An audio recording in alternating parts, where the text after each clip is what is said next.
आज हम जो टॉपिक पढ़ने वाले हैं वो है साइंस पेडागोजी से। जैसे कि आप सभी जानते हैं कि एज ए टीचर हमारे पास एक अस्त्र के समान हम किसे यूज़ करते हैं, प्लानिंग को यूज़ करते हैं। जैसे कि आप सभी को पता है कि हम जब भी क्लास में जाते हैं तो हम एक प्लानिंग के तहत जाते हैं, क्योंकि हम कुछ ना कुछ एक उद्देश्य लेके चलते हैं, कुछ ऑब्जेक्टिव्स लेके चलते हैं कि हमें आज क्या पढ़ाना है, उसके अंतर्गत हमें बच्चों को क्या समझाना है ना। तो इसमें हम जब देखते हैं कि प्लानिंग जब हम करके जाते हैं तो मेनली जब हम बीएड की बात करें या हम टीचिंग की बात करें तो हम लोग मेनली दो प्लान्स की बात करते हैं। तो दो प्लान्स में आ जाता है मेन आपका यूनिट प्लान और लेसन प्लान।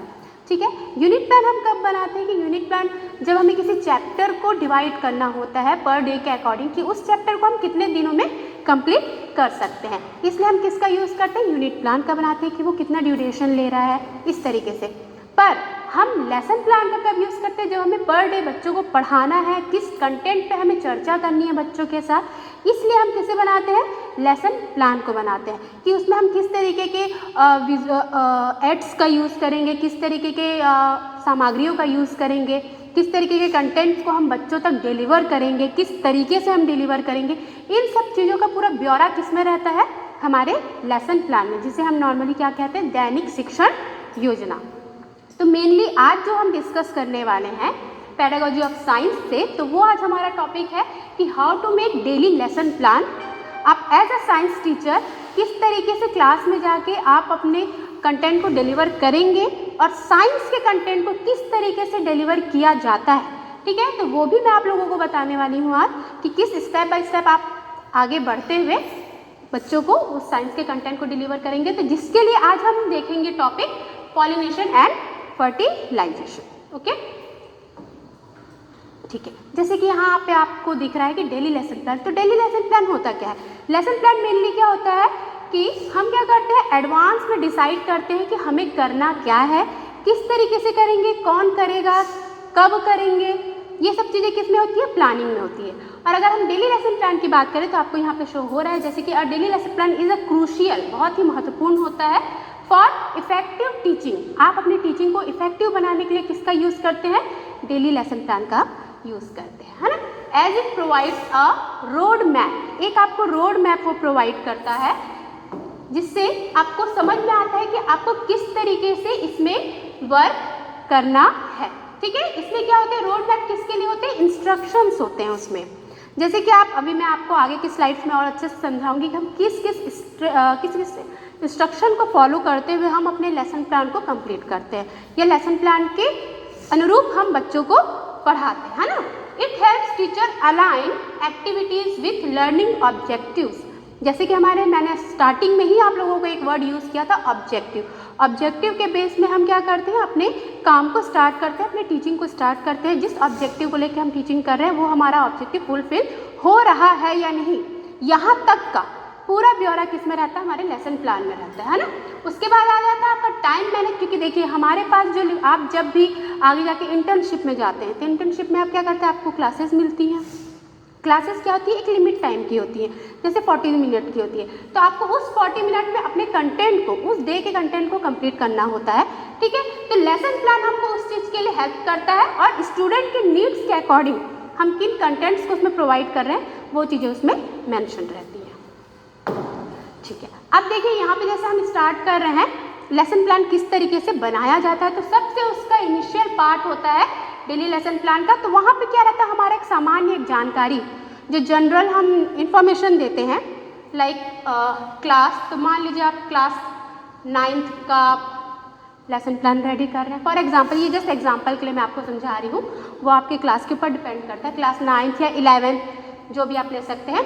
डेट कुछ भी आप डेट डाल सकते हैं उसमें, जिस भी डेट का आप क्लास है आपका उसके अकॉर्डिंग आप डेट डाल सकते हैं, जो भी है आपका टॉपिक। जैसे टॉपिक हमारा क्या है, पॉलिनेशन, तो आप यहाँ पे क्या करेंगे, अपना पॉलिनेशन टॉपिक लिखेंगे एंड फर्टिलाइजेशन, उस तरीके से आप अपना टॉपिक यहाँ पे मेंशन कर सकते हैं। आपका जो भी स्कूल होगा, जिस भी स्कूल में आप जा रहे हैं उसका नाम यहाँ पे आप मेंशन करेंगे। उसके बाद आ जाता है सब्जेक्ट। तो सब्जेक्ट किस सब्जेक्ट से, जैसे कि हम अभी बात कर रहे हैं पेडागोजी ऑफ साइंस, है ना। तो साइंस के किस सब्जेक्ट से भी ये भी आपको मेंशन करना पड़ेगा। आप केमिस्ट्री का पार्ट ले रहे हैं, बायोलॉजी का पार्ट ले रहे हैं, जैसे कि पॉलिनेशन किसका पार्ट है, ये बायोलॉजी का पार्ट है। तो आप यहाँ पे मेंशन कर सकते हैं बायोलॉजी, है ना, बायोलॉजी, और यहाँ पे कोष्टक में आप शो कर सकते हैं साइंस। ठीक है, इस तरीके से आप यहाँ पे मेंशन कर सकते हैं। उसके बाद पीरियड, तो आपका कौन सा पीरियड है, फर्स्ट है, सेकंड है, थर्ड है, जिस भी पीरियड में आप जा रहे हैं पढ़ाने, ये आपको आपके लेसन प्लान में मेंशन करना होता है। ठीक है, तो ये आपका इनिशियल स्टेप है जो आपको वहाँ पे कंप्लीट करना रहता है।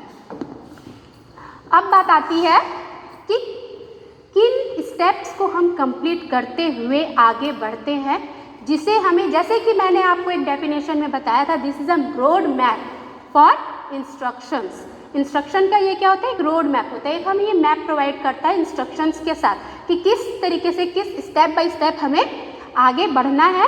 इवन सिर्फ ये ऐसा नहीं है कि हम सिर्फ लेसन प्लान बनाए थे इस पॉइंट के साथ, इसके अकॉर्डिंग हम अपने क्लास में टीचिंग भी करते हैं। तो इस चीज़ को ध्यान में रखते हुए आपको पूरा कंप्लीट करना रहता है। जैसे कि सबसे पहला है आपका अधिगम उद्देश्य, लर्निंग ऑब्जेक्टिव। लर्निंग मतलब अधिगम यानी सीखना, है ना, बच्चा क्या सीख रहा है। तो उसके लिए पहले आपको, भाई किसी भी कार्य को करने के पहले हम क्या करते हैं, हम उद्देश्य बनाते हैं। आप अगर किसी भी परीक्षा की तैयारी कर रहे हैं तो आपका उद्देश्य क्या है कि आपको वो परीक्षा क्रैक करना है या उस परीक्षा में अच्छे मार्क्स लाने हैं, ये आपका उद्देश्य है। और उसके बाद आपका सेकेंडरी उद्देश्य क्या बनता है कि आप जिस कंटेंट्स की तैयारी कर रहे हैं वो कंटेंट्स आपको पूरी तरीके से समझ में आनी चाहिए, या आप उस कॉन्सेप्ट को अच्छे से क्लियर कर चुके हैं। ठीक है, तो इस तरीके से उद्देश्य लेकर हम क्या करते हैं, हमारे जो टीचिंग वर्क है उसको स्टार्ट करते हैं। तो उसके लिए सबसे पहले हम लेसन प्लान बनाते हैं। तो लेसन प्लान में सबसे पहला पॉइंट आता है आपका अधिगम उद्देश्य। अब अधिगम उद्देश्य को हम यहाँ पे दो भागों में बांटा हुआ है, जैसे कि सामान्य उद्देश्य और दूसरा आता है विशिष्ट उद्देश्य, मतलब general objective and specific objective. General objective मतलब कॉमनली हम बात कर सकते हैं जनरल की सामान्यता, हाँ पॉलिनेशन फर्टिलाइजेशन की बात कर रहे हैं यहाँ पे, तो हम कह सकते हैं कि बच्चों को पॉलिनेशन या परागण अच्छे से ज्ञात होगा। ठीक है, या फर्टिलाइजेशन निषेचन के बारे में बच्चों को अच्छे तरीके से ज्ञान होगा। ये किस तरीके के उद्देश्य में आ जाएगा, ये हमारे सामान्य उद्देश्य में आ जाएगा। अगर हम विशिष्ट उद्देश्य की बात करें, हाँ सामान्य उद्देश्य में और भी चीज़ें आ जाएंगी, जैसे पॉलिनेशन की प्रक्रिया जो होती है, इसका जो प्रोसेस है ना, प्रोसेस का नॉलेज बच्चों को हो जाएगा, ये आ जाएगा। इस तरीके से क्या होता है, हमारा एक सामान्य उद्देश्य तैयार होता है, आपका जो भी कंटेंट है उसके ऊपर। अब बात आती है विशिष्ट उद्देश्य की। यहाँ पे आपको थोड़ा ट्रिकी होता है, जिसमें आपको अच्छे से एनालाइज करना पड़ता है आपके टॉपिक को। ऐसा नहीं है कि आप कुछ भी टॉपिक लेके जा रहे हैं और जाके पढ़ा दे रहे हैं, ऐसा नहीं होता। आप जब भी किसी भी टॉपिक को लेते हैं तो आपको पूरे तरीके से पता होना चाहिए कि उस टॉपिक से उस बच्चे को क्या फ़ायदा होने वाला है, या बच्चे में किस चीज़ का विकास होगा। ठीक है, तो जैसे विशिष्ट उद्देश्य की अगर मैं बात करूँ तो विशिष्ट उद्देश्य जो नॉर्मली 3 पॉइंट्स में डिवाइड होते हैं। पहला होता है इसमें आपका ज्ञानात्मक उद्देश्य। ठीक है, ज्ञानात्मक नॉलेजेबल जो ऑब्जेक्टिव्स होते हैं वो आ जाएगा आपका। उसके बाद आता है आपका बोधात्मक। बोधात्मक मतलब अंडरस्टैंडिंग। ठीक है, जो अंडरस्टैंडिंग के रिगार्डिंग जो उनके ऑब्जेक्ट्स हैं वो आ जाते हैं उसके अंतर्गत। उसके बाद आता है आपका कौशलात्मक, स्किल्स। कौन से स्किल बच्चों में डेवलप होंगे, जैसे कि आप सभी को पता है आप साइंस के स्टूडेंट हैं तो बच्चों में आपको स्किल डेवलप करना ही होगा। जैसे कि हम सभी जानते हैं हम प्रैक्टिकल्स करवाते हैं बच्चों को, तो प्रैक्टिकल का मेन रीज़न क्या होता है, बच्चे में स्किल डेवलप करना ही तो होता है ना, बच्चे को प्रॉपर उस चीज़ का नॉलेज होना स्किल के थ्रू। तो कौशलात्मक जो हमारा है ये इसके अंतर्गत आ जाता है स्किल डेवलपमेंट। ठीक है, तो आपका नॉलेजेबल ऑब्जेक्टिव्स आते हैं इसमें अंडरस्टैंडिंग ऑब्जेक्टिव्स आते हैं और कौशलात्मक ऑब्जेक्टिव्स इसके अंतर्गत आते हैं। अब अगर बात करें हम किस किस टाइप के पॉइंट्स हम बनाएं, मैम हमको समझ में नहीं आ रहा, मैम ने तो बता दिया ज्ञानात्मक कौशलात्मक भावात्मक, अब डालें क्या इसमें। तब इसमें आप क्या डाल सकते हैं कि अगर ज्ञानात्मक की बात होती है तो ज्ञानात्मक में आपका आ जाएगा कि बच्चों को प्रॉपरली पॉलिनेशन का ज्ञान हुआ है, परागण का ज्ञान हुआ है, परागण की प्रक्रिया का ज्ञान हुआ है। कौशल की बात करें तो पूरी प्रक्रिया को बच्चों ने क्रमबद्ध तरीके से समझा, किस तरीके से बीजों का एंटर होता है, बीज किस तरीके से अंदर जाते हैं, पॉलन किस तरीके से अंदर जाते हैं, इस तरह पूरे स्टेप्स को बच्चे कौशलात्मक के रूप में समझेंगे। बोधात्मक मतलब उसको पूरे प्रक्रिया का जो समझ है उनके में उस समझ का विकास हुआ। तो इस तरीके से आप क्या करेंगे, इसके पूरे ऑब्जेक्टिव्स आप बनाएंगे। ठीक, अब ये बात हो गई हमारा सबसे फर्स्ट स्टेप का, हमारा जनरल जो हमने डिस्क्रिप्शन दिया था वो था। उसके बाद हमारा आ गया ये ऑब्जेक्ट। ठीक है, ऑब्जेक्ट्स के बिना आप कुछ भी कार्य नहीं कर सकते बिना ऑब्जेक्ट के। ठीक, अब दूसरी बात आती है आपके अधिगम संसाधन। अब भाई आप क्लास लेने जा रहे हैं तो आपकी क्लास को इफेक्टिव करने के लिए आपको कुछ ना कुछ अधिगम संसाधन का तो यूज़ करना ही पड़ेगा ना। बिना संसाधन के आप कैसे करेंगे? जैसे प्राइमरी हमारा जो हम बेसिक जो यूज़ करते हैं वो क्या होता है, हम बुक्स का यूज़ करते हैं। अगर आपको वहाँ पे ब्लैक बोर्ड यूज़ करना है तो आप चॉक डस्टर का यूज़ करेंगे, वो भी संसाधन के अंतर्गत आ जाएगा। पर अगर आप एडिशनल कुछ यूज़ करते हैं, जैसे कि मैंने आपको शुरू में बताया था कि आपको इफेक्टिव टीचिंग किस तरीके से करना है, तो उसके लिए आप क्या करेंगे कि आप मॉडल्स का यूज़ करें, चार्ट पेपर का यूज़ करें। अभी के टेक्निकल टाइम पे आप ज़्यादा से ज़्यादा कोशिश करें कि आप टेक्निकल चीज़ों का आप यूज़ करें जो बच्चों को और ज़्यादा इफेक्टिव लगे। जैसे कि फॉर एग्जांपल, जैसे मैं अभी आपको स्मार्ट बोर्ड में पढ़ा रही हूँ, अगर आपके पास उस स्कूल में सुविधा है स्मार्ट बोर्ड की, तो आप बिल्कुल स्मार्ट बोर्ड के थ्रू आप बच्चों को वीडियोस शो कर सकते हैं। आप उनको 3D 5D जो इमेजेस होते हैं उसके द्वारा आप बच्चों को चीज़ों को समझा सकते हैं। ये उनके लिए और ज़्यादा इफेक्टिव होगा, वो चीज़ों को और अच्छे से समझेंगे। हम परंपरागत जो नियम है या जो रूल्स है उसके तहत ना जाते हुए हम नई चीज़ों को हम अपनाते हुए आगे बढ़ें। ठीक है, वो आपके सोर्स के ऊपर है, आपको वो चीज़ें अवेलेबल हैं तो आप बिल्कुल उसको आप यूज़ करें अपने टीचिंग को इफेक्टिव करने के लिए। ठीक है, जैसे कि यहाँ पे क्या चार्ट मॉडल्स का हम यूज़ कर सकते हैं, है ना। ऑडियो विजुअल जो आपके पास मटेरियल्स होंगे, है ना, उसका आप यूज़ करिए।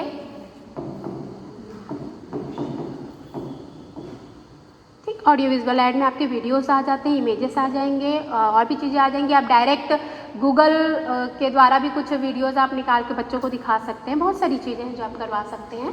ठीक है, अब आता है अध्यापन बिंदु। अध्यापन बिंदु में जैसे कि मैंने आप लोगों को बताया था कि यूनिट प्लान में हमने क्या किया कि हमारा जो पूरा चैप्टर में जितने भी सब टॉपिक्स है उसको हमने क्या किया, पूरा डिवाइड किया। ठीक है, अब पर डे किस टॉपिक पे हमको चर्चा करनी, आप एक दिन में पूरा टॉपिक कंप्लीट नहीं कर सकते हैं क्योंकि वो चीज़ पॉसिबल नहीं हो पाता, क्योंकि हम बच्चों को अच्छे से समझाते हुए चीज़ों को आगे बढ़ते हैं ना, उसमें धड़ल्ले से आगे नहीं बढ़ना है। एक एक पॉइंट को अच्छे से क्लियर करते हुए आपको आगे बढ़ना है।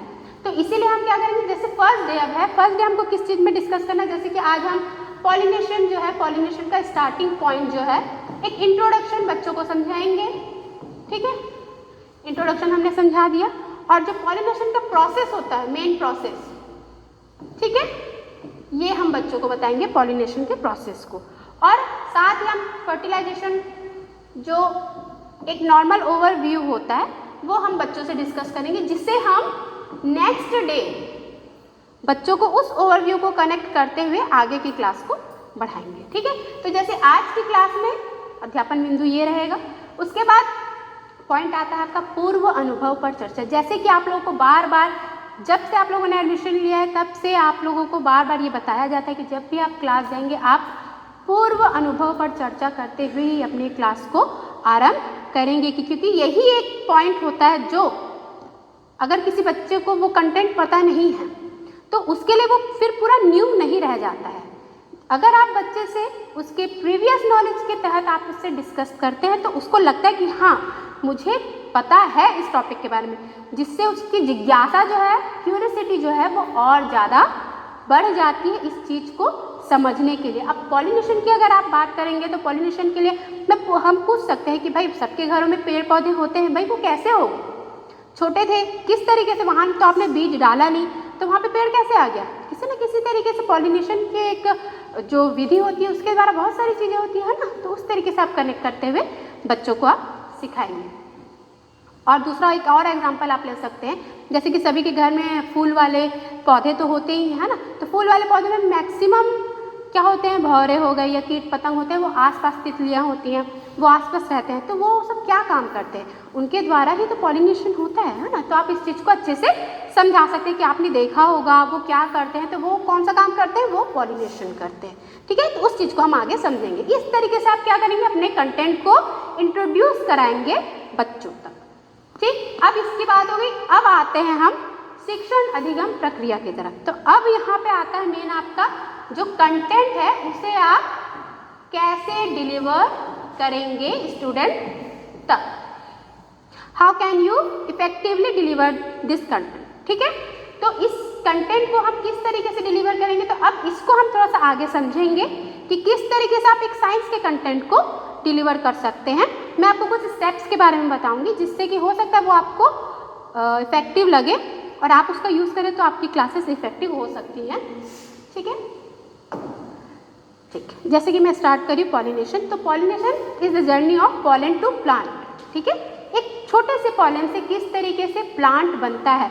सबसे जो उसका इनिशियल प्रोसेस होता है वो क्या होता है, पॉलन ग्रेन, पॉलिनेशन के थ्रू ही प्लांट बनने का एक प्रोसेस स्टार्ट होता है ना। तो सबसे इनिशियल जो प्रोसेस होता है वो कौन सा होता है, हमारा पॉलिनेशन। देखिए, जैसे एक चीज़ और आप इस चीज़ को ध्यान देंगे, जैसे पॉलिनेशन, ठीक है, हमने पॉलिनेशन तो देख लिया, अब हमको स्टार्ट करना है पॉलिनेशन। तो पॉलिनेशन भाई होता कहाँ है, नॉर्मल कहीं भी तो होता नहीं है पॉलिनेशन भाई, वो भी तो पर्टिकुलर किसी जगह पर होगा, किसी पार्ट में होगा, है ना। तो अगर हम यहाँ पे प्लांट की बात कर रहे हैं तो प्लांट का आपको बच्चों से ही पूछना पड़ेगा भाई, या फिर बताना पड़ेगा बच्चों को कि प्लांट का ऐसा कौन सा पार्ट होता है जहाँ पे रिप्रोडक्शन का वर्क होता है। मेरे ख्याल से आप सबको पता होगा ये बात, आप लोगों ने पढ़ा हुआ है स्कूल में कि रिप्रोडक्शन वाला पार्ट कौन सा होता है प्लांट का, फ्लावर। ठीक है, ये आपको दिख रहा है यहाँ पे, इसी पोर्शन से स्टार्ट होता है हमारा क्या, रिप्रोडक्शन का वर्क। ठीक है, जैसे कि आप यहाँ पे देख रहे हैं कीट पतंग फूल के पास है। ठीक है, तो इसके लिए सबसे पहले आपको समझाना पड़ेगा बच्चों को कि फ्लावर क्या होता है, कितने पार्ट्स में डिवाइड होते हैं फ्लावर, तो उसको आपको अच्छे से बच्चों को समझाना पड़ेगा।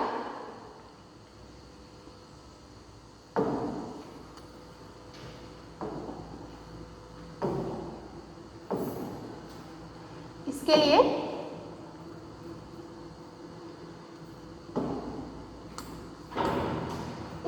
सबसे पहले तो आपको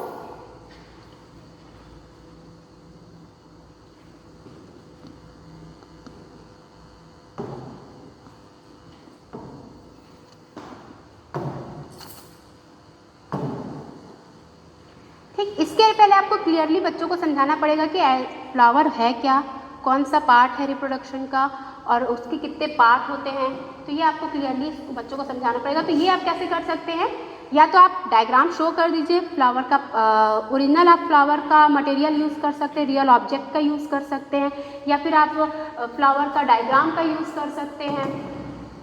ठीक है, इस तरीके से आप क्या कर सकते हैं, इसको मेंशन कर सकते हैं। जैसे कि मैंने यहाँ पे क्या किया, एक फ्लावर का डायग्राम लिया है। ठीक है, अब फ्लावर के डायग्राम को आपको क्या करना पड़ेगा, अच्छे से बच्चों को समझाना पड़ेगा। इससे क्या होगा, वो स्टेप बाय स्टेप चीज़ों को समझते चलेंगे। ठीक, अब जैसे मेनली फ्लावर्स के आप लोग जानते होंगे, फ्लावर्स के मेनली क्या होते हैं, दो पार्ट होते हैं। ठीक है, जैसे कि मैंने इससे पहले आप लोगों से बात की थी कि फ्लावर्स में जो तितली या कीट पतंग होते हैं वो कैसे आते हैं। भाई फ्लावर बहुत कलरफुल होते हैं, है ना, तो उनके जो कलरफुल जो पेटल्स होते हैं इससे अट्रैक्ट होकर क्या होते हैं, जो कीट पतंग होते हैं वो वहाँ तक पहुँचते हैं। ठीक है, तो जो फ्लावर है उनका मेनली दो पार्ट होता है। ठीक है,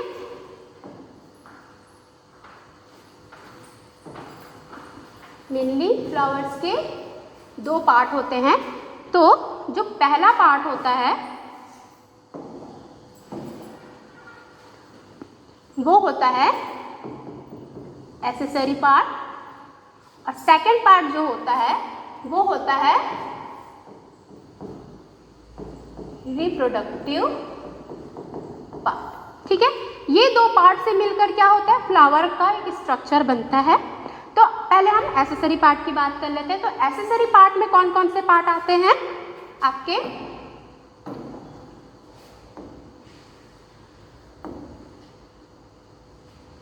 एक्सेसरी पार्ट में आपका आ जाता है पेटल्स, ठीक है। मेनली जो पार्ट्स आते हैं मैं उसकी बात कर रही हूँ अभी, जो पेटल्स हो गया या फिर आपका एक आ जाता है सेपल, ठीक है। अब बच्चों को आप बता दें भाई ये कौन सा पार्ट है, ये तो ये पेटल वाला पार्ट है, और सेपल कौन सा पार्ट होता है, ये वाला पार्ट जो होता है वो सेपल का पार्ट होता है, ठीक है। तो ये जो पार्ट्स है ये एसेसरी पार्ट्स में आते हैं। तो जो कलरफुल पार्ट है पेटल्स का, कलरफुल रहता है तो सजावटी एक तरीके से, जो फूल को और ज़्यादा अट्रैक्टिव बनाता है, तो वो पार्ट आपके एसेसरी पार्ट में आता है, ठीक है। अब हम बात करते हैं किसकी, मेन जिसमें हमें डिस्कस करना है वो कौन सा पार्ट है आपका, रिप्रोडक्टिव पार्ट है, ठीक है। तो रिप्रोडक्टिव पार्ट जो है आपका, रिप्रोडक्टिव पार्ट में मेनली आप जानते हैं, चाहे हम ह्यूमन की बात करें चाहे हम मेल की बात करें, तो जब रिप्रोडक्शन की बात आती है तो दो पार्ट मेन हम देखते हैं, एक मेल पार्ट होता है और एक फीमेल पार्ट होता है, ठीक है। तो यहाँ पे हम देखेंगे कि फ्लावर का मेल पार्ट कौन सा होता है और फीमेल पार्ट कौन सा होता है और कितने पार्ट से वो मिले होते हैं। तो जैसे एक होता है मेल पार्ट और एक होता है आपका फीमेल पार्ट। इस तरीके से आप स्टूडेंट्स को समझाएंगे तो वो उनके लिए और ज़्यादा इफेक्टिव रहेगा और वो चीज़ों को अच्छे से समझ सकेंगे। तो इस चीज़ का आपको बराबर ध्यान देना है। अब ठीक है, अब अगर हम मेल पार्ट की बात करें तो मेल पार्ट कौन कौन सा है, तो इसमें हम देख लेते हैं मेल पार्ट कौन कौन सा है। आपको यहाँ पे एक डायग्राम शो हो रहा है, ये ठीक, ये दो पार्ट, मेनली ये जो दो पार्ट हैं ये मेल पार्ट होते हैं,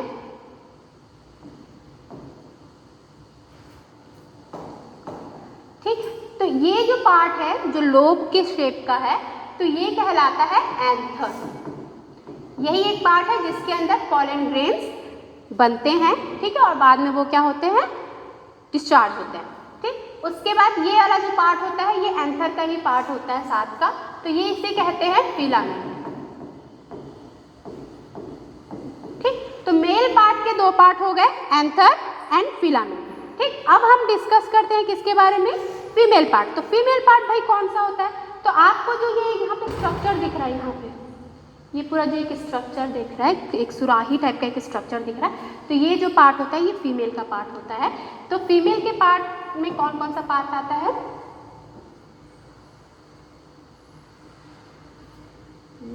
तीन पार्ट्स होते हैं फीमेल के, इसे मैं यहाँ शो कर रही हूँ। जैसे ये वाला पार्ट हो गया आपका, ये जो ऊपर का पार्ट होता है, ठीक है, ये कहलाता है स्टिग्मा। उसके बाद का जो ये लंबा सा जो एक पार्ट है ये पार्ट कहलाता है स्टाइल, ठीक है। और ये जो नीचे एक मटके के शेप का आपको दिख रहा है स्ट्रक्चर, तो ये कहलाता है ओवरी, ठीक है। इसी के अंदर क्या पाया जाता है, ओव्यूल पाया जाता है, जिसके अंदर क्या होते हैं, बीज का निर्माण होता है, ठीक है। तो ये एक कॉमन क्या है आपका फ्लावर का स्ट्रक्चर है, जिस तरीके से आप बच्चों को अच्छे से इस चीज़ को समझा सकते हैं जो उन्हें बहुत अच्छे से क्लियरली समझ में आएगा, ठीक है। अब हम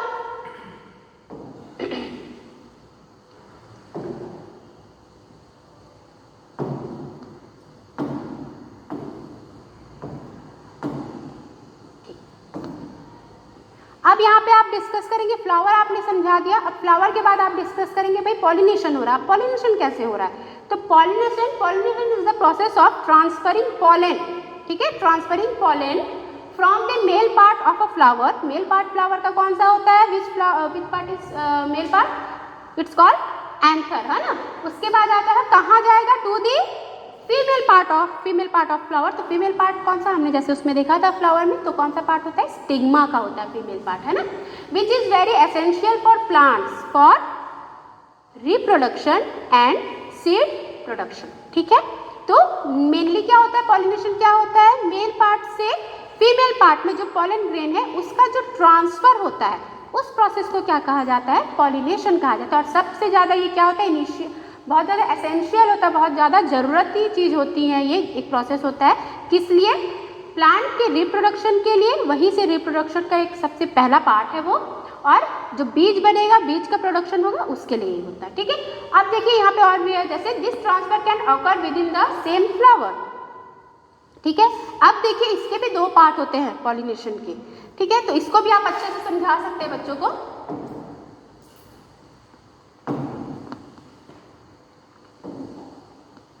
जैसे कि आप इसमें बता सकते हैं,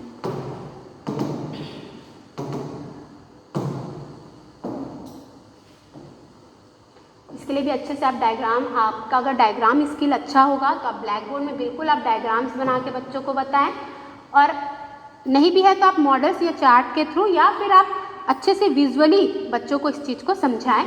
ठीक है, अब जैसे हमने पॉलिनेशन देखा तो मेनली मैंने बताया था पॉलिनेशन क्या होता है, ये एंथर है और ये क्या है आपका स्टिग्मा, मतलब फीमेल पार्ट है। तो ये क्या होता है, एंथर से जब स्टिग्मा के जो सरफेस में जब पॉलन ट्रांसफर होता है उस प्रोसेस को हम क्या कहते हैं, पॉलिनेशन कहते हैं।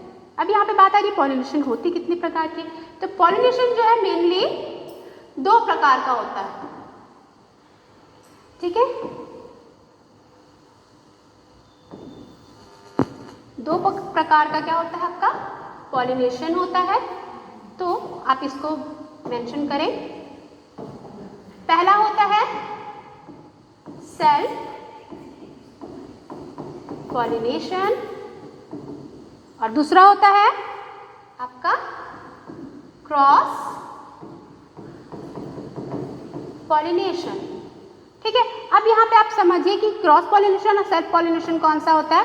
तो जब एक ही प्लांट है, ठीक है, ये पूरा एक ही प्लांट है, एक ही प्लांट में आप देख रहे हैं दो फ्लावर है। अब एक ही प्लांट के एक फ्लावर में, एक ही फ्लावर के एंथर से उसी के स्टिग्मा में जब पॉलन ग्रेन ट्रांसफर होते हैं तो ये क्या कहलाता है, ये हमारा होता है सेल्फ पॉलिनेशन। और इसी में ही सेम प्लांट के दूसरे फ्लावर के पहले फ्लावर के एंथर से दूसरे फ्लावर के स्टिग्मा में अगर पॉलन ग्रेन जाता है तो ये भी क्या कहलाता है, सेल्फ पॉलिनेशन ही कहलाता है। ठीक है, अब अगर बात करते हैं हम क्रॉस पॉलिनेशन की, तो यहाँ पे आप ध्यान देंगे ये फर्स्ट प्लांट है, मे बी ये कुछ कैरेक्टरिस्टिक्स उनके अलग होंगे, इनके कुछ अलग होंगे, है ना, या फिर सेम भी हो सकते हैं, पर अलग अलग प्लांट है ये।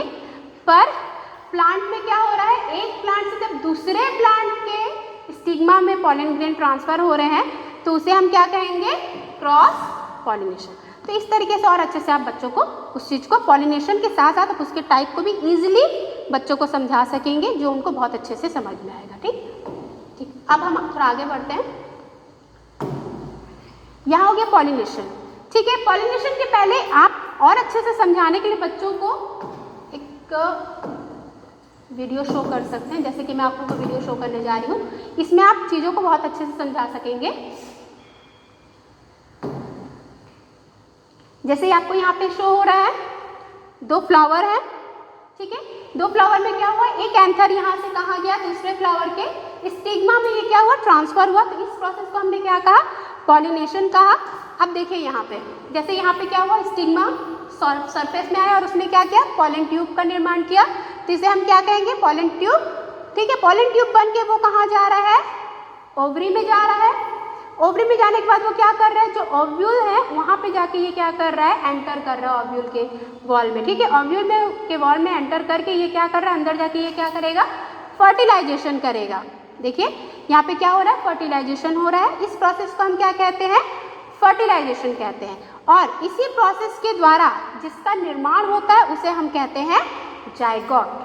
ठीक है, तो ये जायगोट है। जायगोट क्या करता है, मल्टीपल डिवीजन करता है। डिवीजन करने के बाद क्या करता है, ये एक फॉर्म करता है जिसमें एक होता है प्यूमिल और रेडिकल, दो फॉर्म करता है। तो आपने देखा है प्लांट नॉर्मली दो पार्ट में होते हैं, एक जड़ के नीचे का भाग होता है, जड़ के ऊपर का भाग होता है। तो ऊपर के भाग को हम क्या कहते हैं, शूट कहते हैं, नीचे का भाग रूट। ठीक है, तो ये वाला जो पार्ट है ऊपर का प्यूमिल का, वो क्या करता है, वो शूट का पार्ट बनाता है, और जो नीचे का भाग था, ठीक है, रेडिकल, वो क्या करता है, रूट का पार्ट बनाता है। ठीक है, तो इस तरीके से आप और अच्छे से इफेक्टिवली अपनी चीज़ों को बच्चों तक आप डिलीवर कर सकते हैं। ठीक, अब आता है फर्टिलाइजेशन। तो भाई फर्टिलाइजेशन क्या होता है, fertilisation in plant is the process where male and female gametes fuse to form zygote. ठीक है, किस लिए फ्यूज होते हैं, जायगोट बनाने के लिए फ्यूज होते हैं, which is the first cell of a new plant. ठीक है, तो इस तरीके से आप फर्टिलाइजेशन को भी अच्छे से, पहले आप इंट्रोडक्टरी पार्ट आप बता सकते हैं फर्टिलाइजेशन का, उसके बाद आप सेकेंड डे अच्छे से उसको आप डिस्क्राइब करेंगे, तो बच्चों को पहले दिन का जो थोड़ा बहुत प्रोसेस याद है उसको आप कनेक्ट करते हुए वो सेकेंड प्रोसेस को अच्छे से समझ सकेंगे। ठीक है, ये आपका एक मैंने स्टेप बताया किस तरीके से आप टीचिंग इफेक्टिवली कर सकते हैं। अब बात आती है मूल्यांकन की, तो भाई अब आपको मूल्यांकन भी करना पड़ेगा। क्यों? क्योंकि आपने जो बच्चों को पढ़ाया वो उनको समझ में आया भी है या नहीं, ये भी तो आपको देखना पड़ेगा ना। आपको आउटकम किससे मिलेगा? जब तक आप इवेल्युएट करेंगे नहीं बच्चों को, तो आप इवेल्युएशन करने के लिए बहुत सारे तरीके हैं। क्या क्या तरीके हैं भाई? इसमें आप टेस्ट ले सकते हैं, बच्चों का सरप्राइज टेस्ट ले लीजिए उन्हें बिना बताए, है ना। उसके बाद आप बच्चों को क्विज कंपटीशन करवा सकते हैं वहीं के वहीं, है ना। क्विज कंपटीशन कराएंगे तो बच्चों के लिए वो थोड़ा सा इंटरेस्टिंग भी होगा और उनको अच्छा भी लगेगा, और साथ ही साथ आपका क्या होगा, इवेल्यूशन भी आप कर पाएंगे। ठीक है, उसके बाद इवेल्यूशन के बहुत सारे प्रोसेस होते हैं, बहुत सारे टाइप्स होते हैं, आप बहुत सारे टाइप्स को फॉलो कर सकते हैं। इसके बाद आती है अधिगम संप्राप्ति, मतलब आपको क्या अचीव हुआ या बच्चे को क्या सीखने को मिला। जैसे कि आपने शुरू में बनाए थे ना उद्देश्य, तो आपके उद्देश्य की आपको प्राप्ति हुई या नहीं, आपको यहाँ पे चेक करना है कि भाई आपने जिस उद्देश्य के अनुसार आप उस क्लास में एंटर हुए हैं पढ़ाने के लिए, तो आपको वो उद्देश्य मिला या नहीं, आपको ये चेक करना पड़ेगा। ठीक, उसके बाद लास्ट पॉइंट आता है हमारा चिंतन बिंदु। इसके लिए भाई बच्चे भूल ना जाए टॉपिक को, उनके दिमाग में ये बना रहे, इसलिए हम क्या करते हैं, बच्चों को इसके रिगार्डिंग कुछ टॉपिक्स आप प्रोजेक्ट दे सकते हैं, होमवर्क दे सकते हैं। इस तरीके से आप क्या कर सकते हैं, चिंतन बिंदु के पॉइंट में आप काम कर सकते हैं। ठीक है, तो ये कुछ स्टेप्स थे अच्छे लेसन प्लान के लिए और अच्छे से साइंस टीचिंग के लिए आप किस तरीके से इफेक्टिव साइंस टीचिंग कर सकते हैं। मे बी आपको ये बहुत अच्छे से ये कंटेंट समझ में आया होगा। नेक्स्ट क्लास में मैं कोशिश करूँगी तो मैं आपको और अच्छे से कंटेंट डिलीवर करूँ, नए टॉपिक्स जो आपके हैं वो लेकर आऊँगी मैं आपके लिए। तो आगे पढ़ते रहिए। Best of luck.